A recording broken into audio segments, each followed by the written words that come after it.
कारंजा येथे तहसील कार्यालयावर दिनांक 6 ऑगस्ट 2024 ला शेतकरी कर्जमाफी झाली पाहिजे आणि विविध मागण्या पूर्ण करण्यासाठी जनआक्रोश मोर्चा काढण्यात येणार आहे।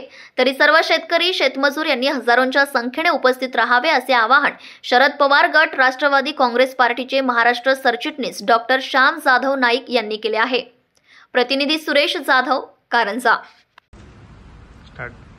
नमस्कार, मी डॉक्टर श्याम जाधव, प्रदेश सरचिटणीस राष्ट्रवादी काँग्रेस पार्टी शरदचंद्र पवार, कारंजा मानोऱ्या या दोन्ही तालुक्यातील समस्त शेतकरी बांधवांना, भगिनींना आणि मायबापड्या जनतेला नम्र असं आवाहन करतो की येणाऱ्या मंगळवारी 6 ऑगस्ट रोजी सकाळी 11 वाजता शेतकऱ्यांची संपूर्ण कर्जमाफी झाली पाहिजे आणि इतर समस्यांकरिता आपण कारंजा येथे 11 वाजता झाशी राणी चौकापासून शेतकऱ्यांच्या विराट अशा मोर्चाचं आयोजन केलं आहे, जो मोर्चा तहसील कार्यालयावर समाप्त होईल आणि तिथे त्याचं समारोप हा जाहीर सभेत होईल।